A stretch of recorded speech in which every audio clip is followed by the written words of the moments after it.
What's this? A cougar and a ute sharing the same podcast?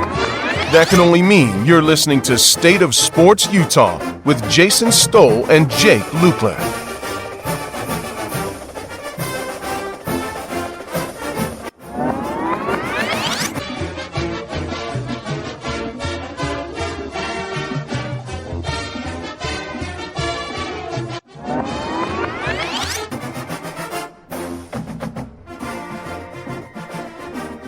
Hey everybody, and welcome back to the State of Sports Utah podcast.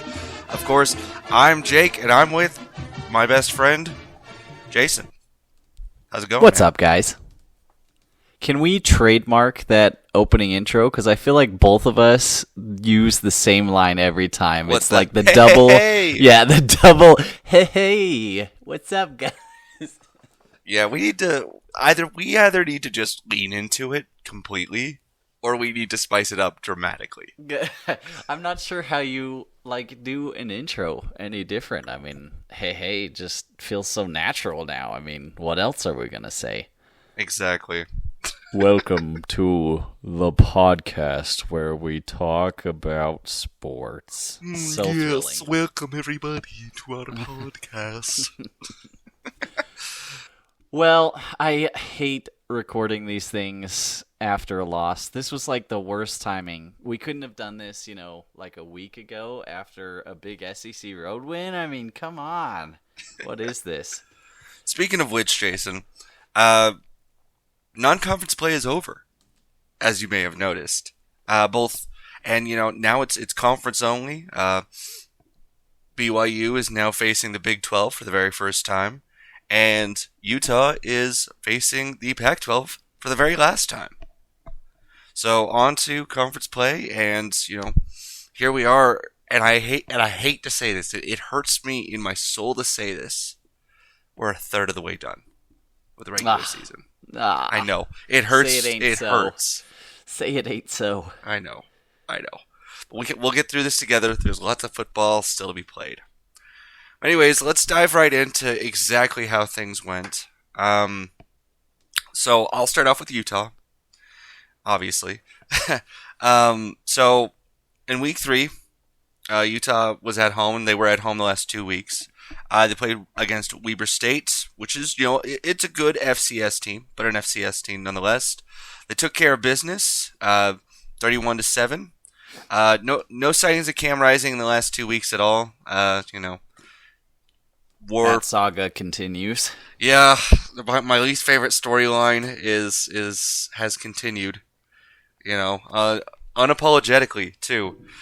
He toyed with us a little bit this last week because he was in uniform for team warm-ups, and then he goes back in the locker room right before kickoff, and then gets in street clothes. So we were toyed with a little bit, but no cigar. But anyways, so we saw quarterback by committee is no more. Nate Johnson in the Baylor game established himself as the number 2 guy, and so he got his first 2 collegiate starts against both Weber State and UCLA. Both home environments, both really great crowds. UCLA yesterday, actually. UCLA yesterday, fantastic crowd, really, really great environment.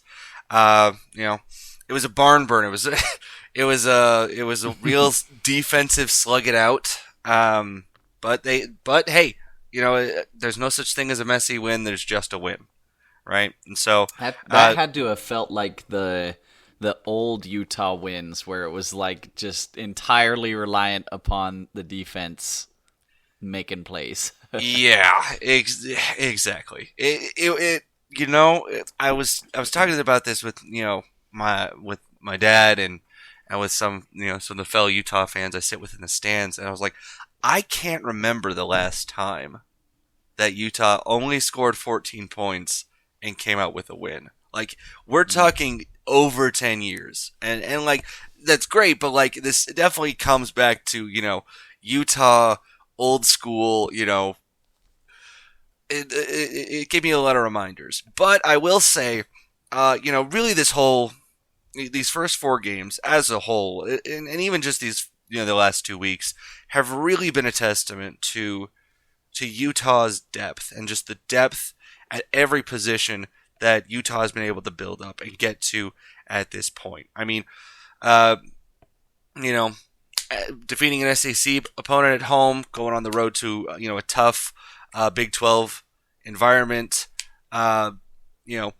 hosting a top 25 team in UCLA, and without your two best players, hands down, without a lot of other starters, and still being able to come out 4-0, it really is just it really just goes to show how deadly this team would be if they were at full strength. But unfortunately, they're not at full strength, right? They're not even close. So, it's hard to say exactly how deadly, but the fact that they're able to just struggle it out and still pull off the win despite all the injuries, it really just goes to show how much depth there is. Well, and it's interesting that that's kind of where you go to, because that's a major storyline in the BYU side of things as well, but not in necessarily a positive way. Okay. And I'll get into that with Kansas, but for BYU to start the season and be 3-1, that's I think that is, obviously it's not best case scenario. Best case scenario would be 4-0, but I think that's about where at the beginning of the season, a positive expectation and sort of outlook for how BYU would start the season sort of was, picking up a win. I thought they'd be 2-2, if I'm being honest. Right, and I think that's where a lot of more realistic predictions kind of were at. They really did expect BYU to be 2-2. So I think it is obviously anytime you can pick up a road win in against an SEC opponent, I think is something that you can build off of, and maybe balances out the Kansas loss a little bit. I posted this on Twitter, but at the start of the season, that my expectation and hope and kind of the goal I felt realistically for BYU was to get bowl eligible. It didn't matter if it was 6, if it was 8 wins, that you just needed to get there. And so to be already halfway there, at the start of sort of conference play, is a really positive thing. So I'm excited about that. I think there were some significant strides in 6 quarters of play versus Arkansas and then Kansas, that were, that there were a lot of positive things. And then, the second half of Kansas happened, and, BYU's lack of depth is already reared its ugly head. Yeah. And it's going to be, it's going to be a problem. They haven't really, they haven't gotten into injuries, in depth. I know Kalani had mentioned in his post game that, to his knowledge, none of them were season ending. I'm not going to speculate on a few of these, whether or not they are or are not season ending. But I think there's still things to be optimistic about. And I honestly, I really felt like that it's frustrating because that Kansas game was winnable.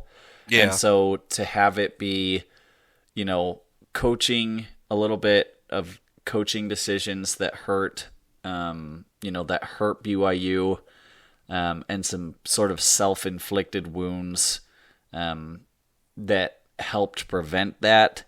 It's man, it just, Yeah, it's definitely a bummer. Yeah. Going into halftime and us getting the ball to start the second half, I really thought that BYU was going to move down the field because they had moved fairly easily and was going to go up 10 and that was going to be enough of a, kind of a distance.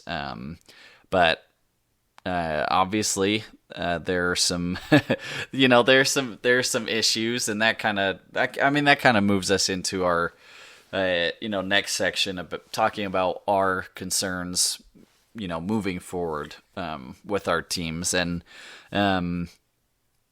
injuries is a big one for me. So this is not even close to a full comprehensive list, but it's a big one, and some areas in that second half that I thought, really played into us letting that game slip away. But you had injuries to Kingsley, so offensive line Kingsley, and then Waylon. And both of those guys are starters. Kingsley has been projected as a first-round draft pick, so that losing him is huge, and that caused a lot of shuffling on the offensive line, and you saw how immediate that those injuries impacted what BYU was trying to do. Drive stalled and made Slovis press a little bit, and just that was, your offense kind of died when those guys went down. So losing them is big, and then Ben Bywater, he's like the key cog in your linebacker core, which is really strong, but he makes a lot of the things that BYU tries to do on defense work, and that injury in particular is something to watch out for and is concerning. And then you had more secondary issues. I mean, we saw Preston Rex and we saw Raider Damouni reps back in the secondary, and I think if you told people that that's kind of what our secondary would look like in a game at the beginning of the season, I think people would be pretty concerned. You're getting into fourth, fifth string, and it's really scary looking ahead with the Big 12 schedule. Knowing what Texas can do over the top, knowing what Oklahoma, can bring in their passing game like that. To me, BYU face Kansas State this year? No, thankfully. Oh, well, yeah, I was gonna say, because that's another one. Not to shy away from competition, but I think we did luck out a little bit on the scheduling, not having to play Kansas State. Secondary, huge area of concern with the just now piling on number of injuries that we've seen. And this is part of the process. I think I texted or I messaged you, Jake, but I was like, I understand now why Utah was sub 500 for like the first little bit of being in the Pac-12, because it just takes time, and we've said it, BYU fans, myself included, we're gonna have to be patient and let that build up. And I mean, the running game is it's a disaster. I mean, it just is. Oh. Okay. You had, I think it was minus 8 yards rushing in the second half. And this has been a continued theme, for every game. BYU just cannot get the running game established, and I don't know. I don't know what what the issues are. I'm not an X's and O's sort of guy enough to like point and be like, wow, look at that. That's why we can't run the ball. But when you're asking, Slovis to have to, make 50, 60 yard throw, make 50 or 60 throws or completions in a game. It's just not a realistic formula for success. Yeah. And I think that, you saw that with the three interceptions. So, or the three, was it three? 2 interceptions and a fumble. Yeah, 2 interceptions. So, yeah. Yeah, that's kind of my thoughts on what I'm concerned with, what I saw with BYU. Was feeling a lot like I really was really happy to get that Arkansas win. Yeah. Arkansas is a good team. That LSU game, they took LSU right down to the wire. So it's a big win. It'll be impactful, I think, later on in the season when, we're trying to scrape together wins to get bowl eligible and trying to pick up, Iowa State and Oklahoma State and Texas Tech. I think those are winnable games. But absolutely. Having that Arkansas win in your back pocket is big. No, and I agree. And I just want to point out, I think I'm very confident that I haven't double-checked this, obviously, but this is the first season in which both BYU and Utah have SEC wins. So, so it's impressive. That's a good that was a tough Kansas team you guys lost to. That was a respectable loss. Right. I think I wouldn't be surprised. Like, I know Kansas has kind of been the the doormat of the Big 12 for years. A while. But they're legit. I realistically think, which it is interesting. I feel like this is the weakest Big 12 that we've seen in several years. Yeah, in a while. So I wouldn't be shocked at all. Like, I think that they will finish top 5 in the conference. I wouldn't be surprised if they finished, as high as 3rd, depending on what goes on with Oklahoma. I think they're a conference contender. I don't think that'd be unfair to say. Anyways, going over to Utah and my concerns going forward. You mentioned injuries. I have the same thing. I think Kyle Whittingham said it right after the Weber game that the team currently has more injuries than he's ever seen in his 40 years of coaching. He's never seen this many injuries on a team, especially this early. But you're playing your QB2, your QB1's out, your tight end 1 is out, your running back 2 is out for the year, your running back 1 is fighting on and off injuries, your 2 guys on the defensive line are fighting injuries, your kicker got hurt in warm-ups, and so he's out for a couple weeks, and don't even get me started on that one. But, and so it's all-time high of injuries. And don't get me wrong, I know I praise the depth, and ultimately, these, these young guys and these backups playing now it'll pay off later down the line.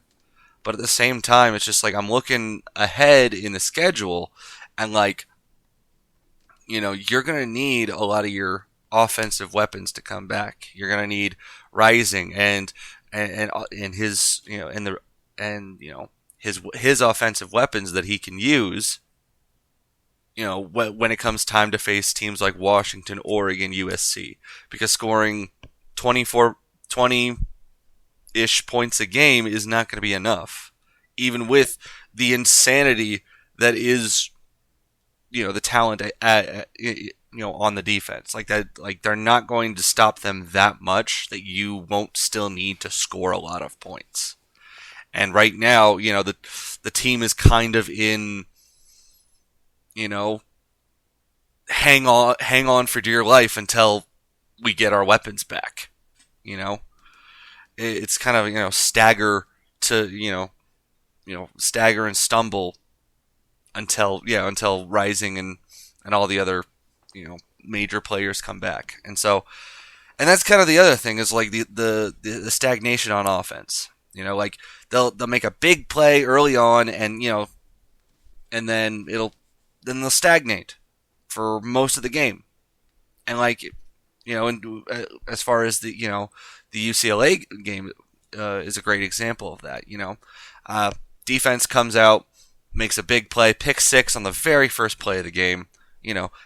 Emotions are riding high, and then they stagnate for a quarter, and then they finally get a good drive together. They score, take up a 14-0 lead right before halftime, and then they don't score again the entire game. Just offensive stagnation.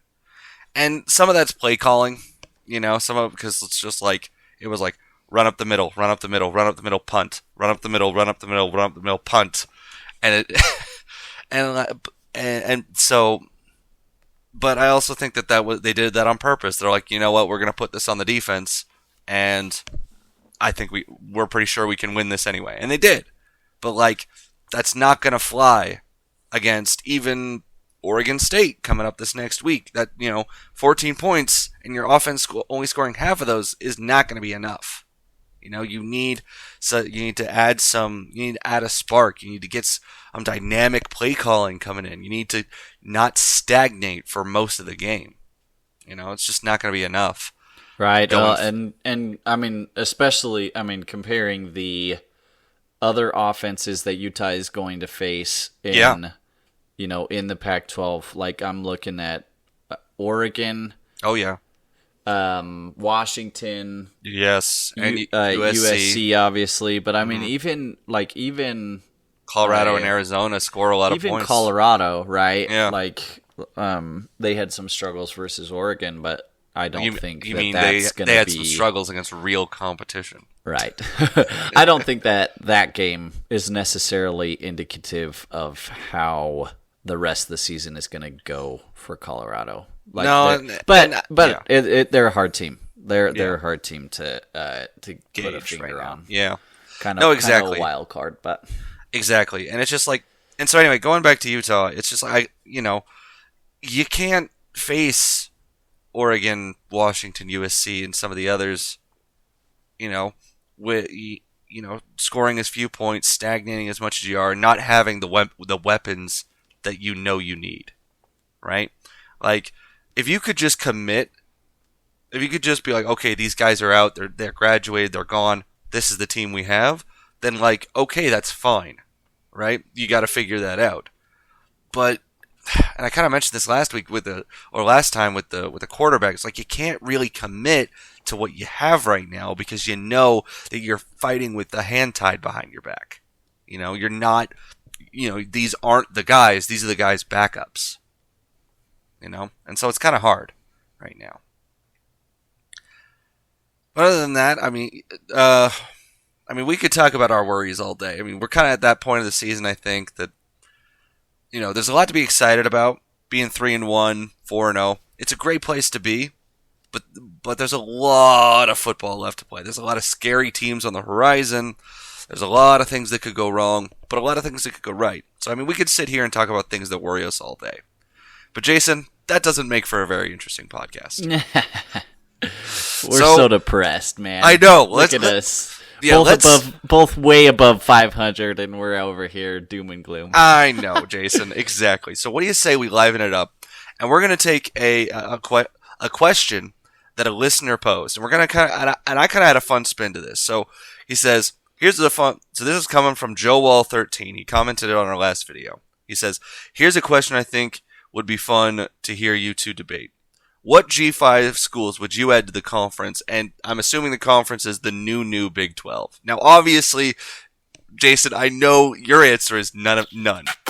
But let's say you have to. Let's say you have to add a G5 school to the new Big 12. Expansion is not is mandatory, and all Power 5 schools are off the table, right? So I have compiled a list of what I would say are some of the the upper half of the G5 schools still available, still up for grabs.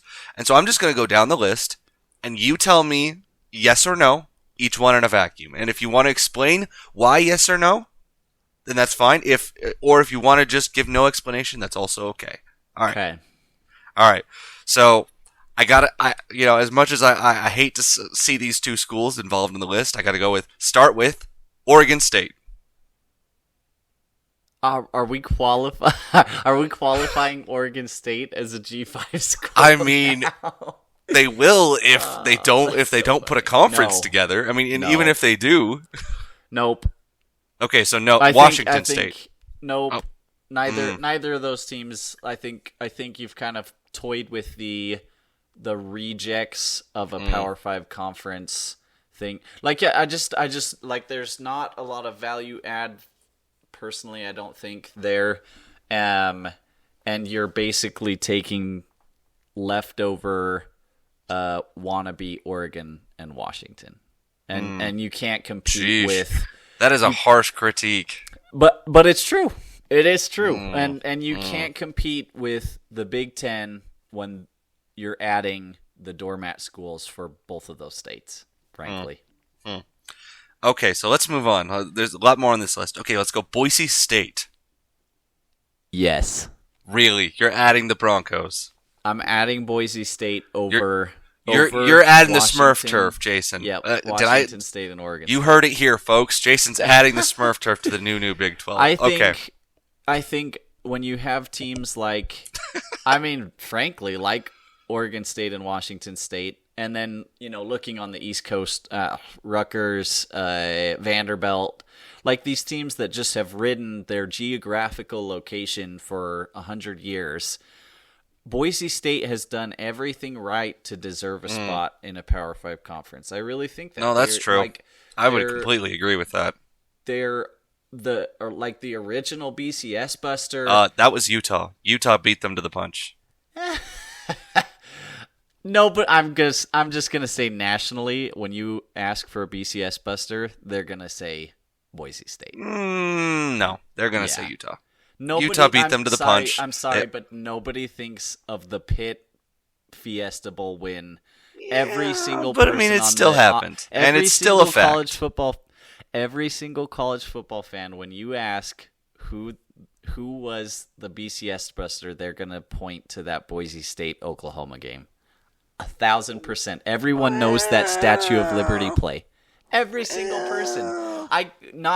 No college football fan could name you the starting quarterback for Utah versus Pitt. I'm sorry. Alex Smith. A Utah fan. Anyway, that's beside the point. They have. I think that they've done enough. They've built their football program to where, like it would add geographical value to the conference more so than.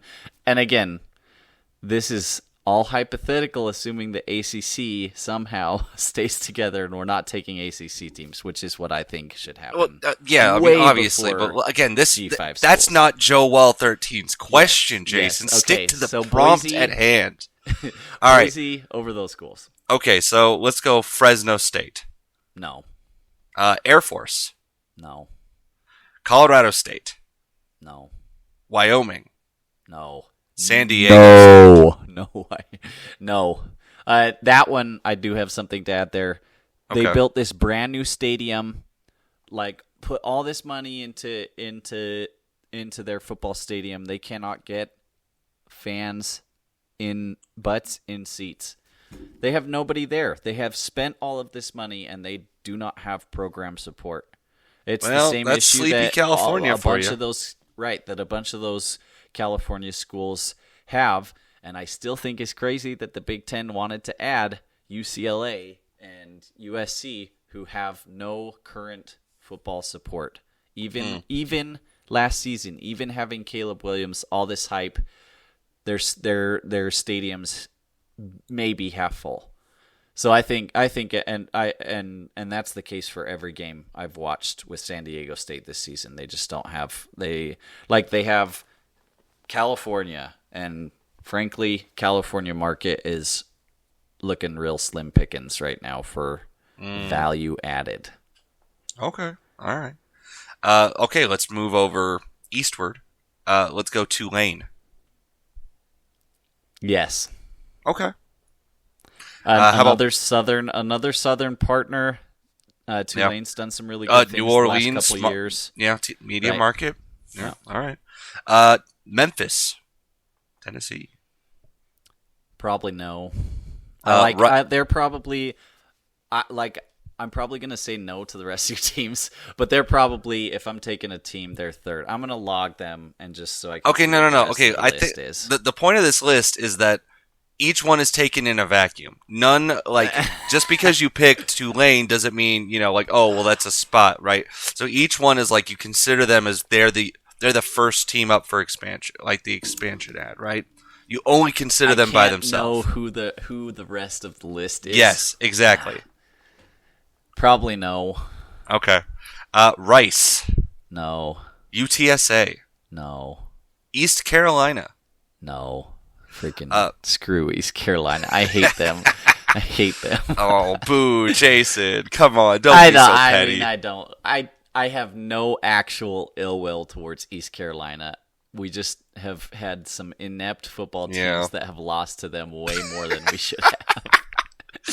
Not like Coastal Carolina. I genuinely hate Coastal Carolina, and I'm always happy to see them lose. East Carolina, you actually, if we have an East Carolina fan that listens, we don't. I have no animosity towards you. Alrighty then. University of Southern Florida. No. North Texas. No. Navy. No.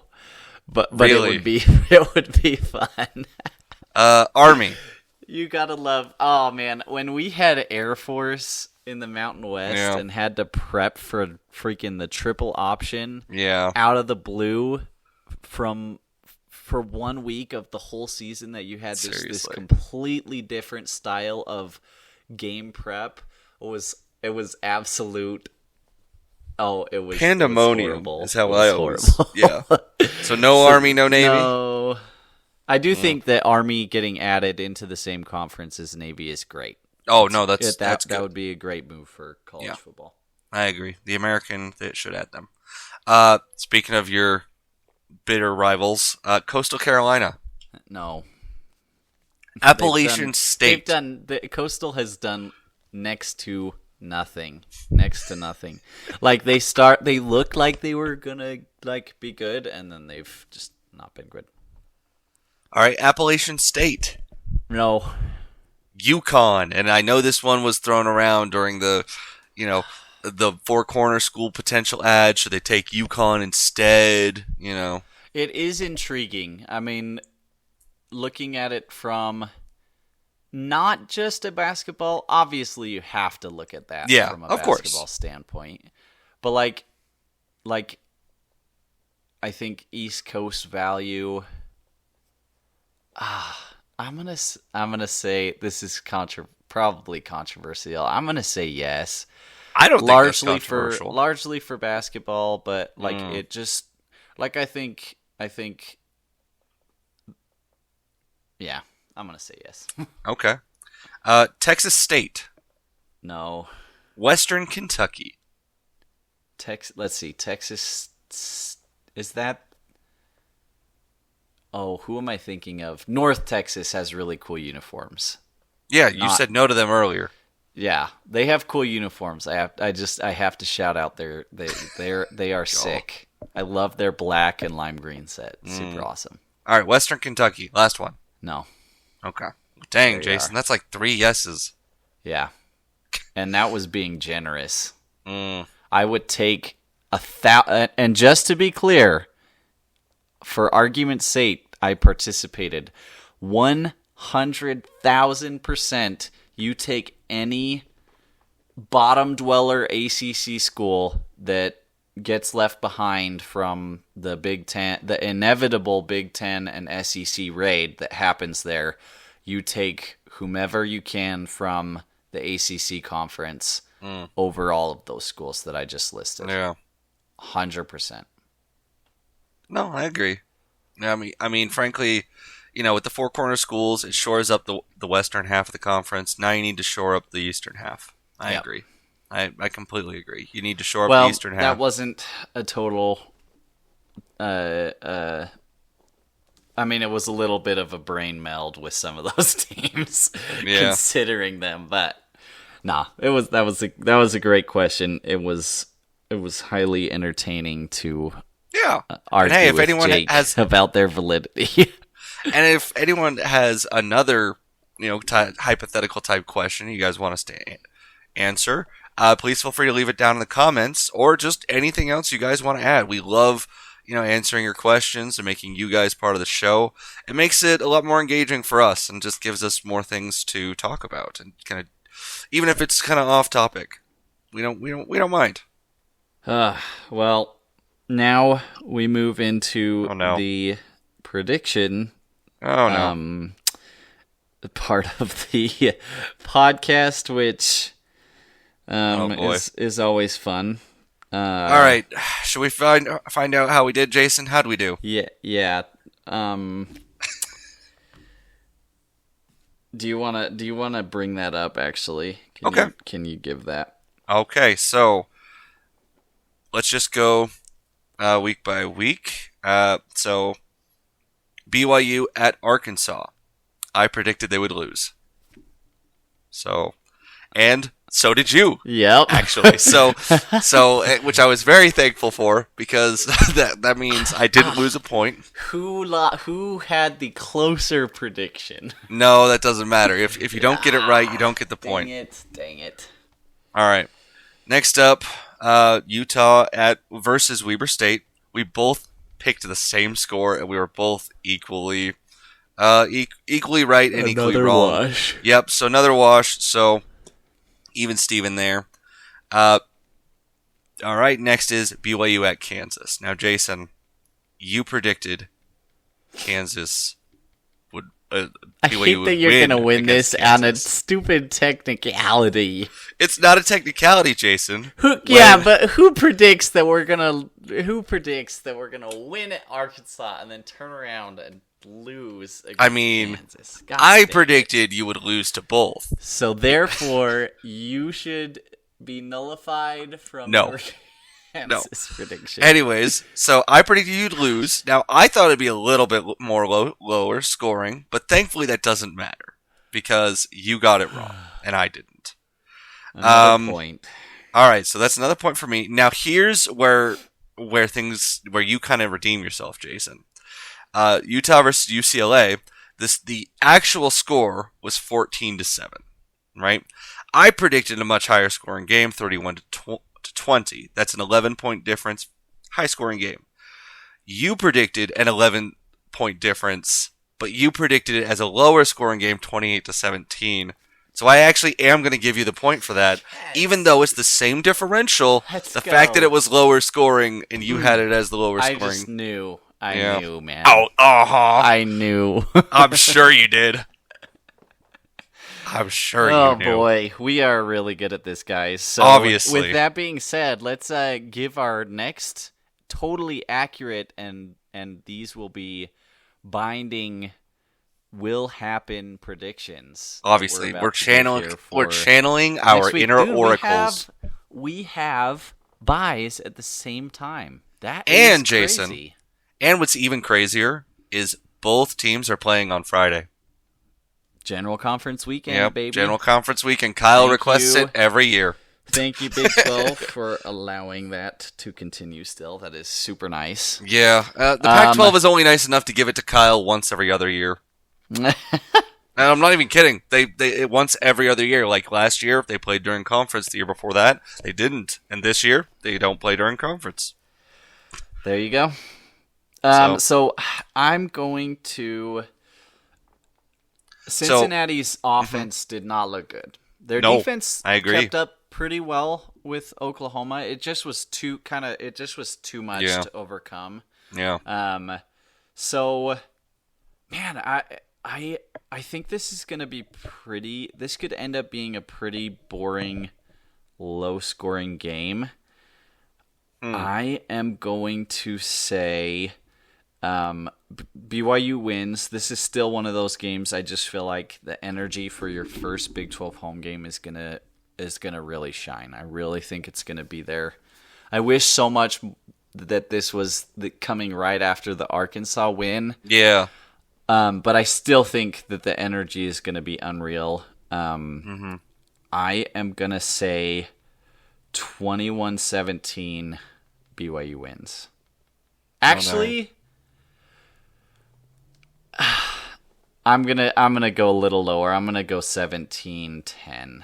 Really? Wow. Yeah. Okay. I'm gonna go a little more low scoring, anticipatory. What is your BYU Cincinnati prediction? So I also did not have this as a high scoring game. I went 24-17, so you almost copied me pretty well.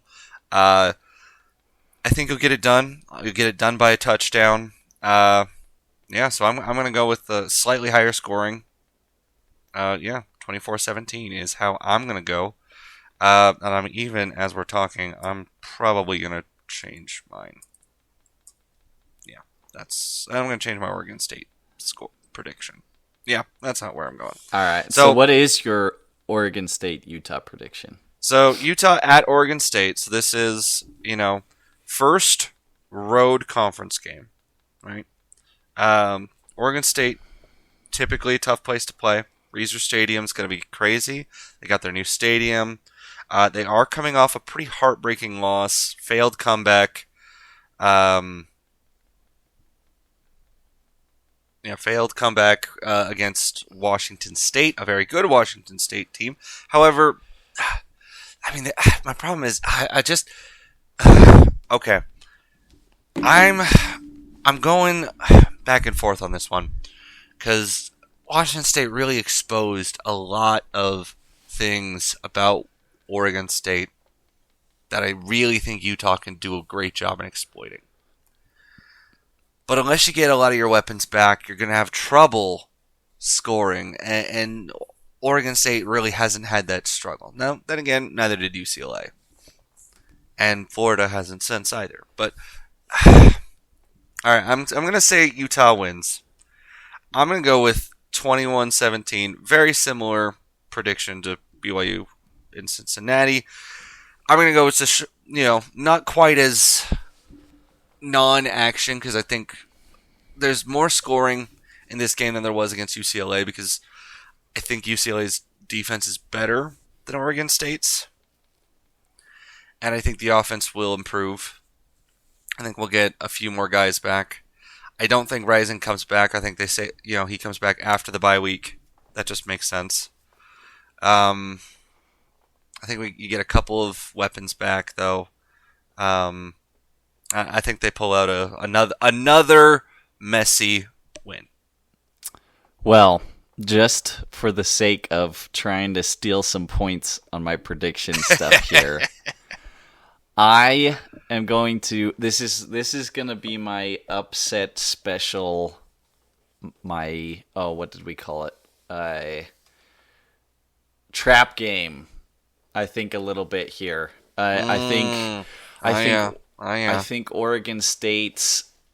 I think that the way that Washington State game turned out, I think is going to be enough motivation for Oregon State to sort of this has always been a struggle. Oregon State's been a tough team for Utah for whatever reason, and especially playing it on the road after your offense could only muster up 7 points. I think this is going to be this could end up being a tough game for Utah. So I am going to say it is a 10-21 loss. Ooh, that's brutal. Okay. It would be brutal. I can respect that, though. There's my prediction. We probably have been a little homerish in our predictions, both for and against each other's teams, with Jake predicting we would lose to Arkansas. Back-to-back weeks. I predicted back-to-back losses. So, I don't know. We'll see. This is why we play, right? This is what makes college football fun. I mean, anything could happen. Not a lot of people predicted that BYU would win that Arkansas game, and we did. We could totally go in and drop the ball and lose to Cincinnati next week. I mean, it's part of the fun. and Yeah. not fun of college football. But anyway, guys, that's going to wrap it up for us. Make sure you hit that like button, subscribe if you want to hear more funny ramblings from the not married couple, old not married couple. We got a comment on That's one of our what videos. someone said. Yeah. So yeah, thanks for listening again. Excited to see what the next 2 weeks bring. Hopefully we get some health, some rest with seriously. both teams getting some buys. Oh my gosh. And, Could not come at a better time. Yeah, it is a well-timed buy. So anyway, thanks everybody for listening. And we will see you guys in 2 weeks. Go Cougs. Go Utes. See you guys. Thank you for listening to this State of Sports Utah production. SFX technical support provided by Samantha Knight.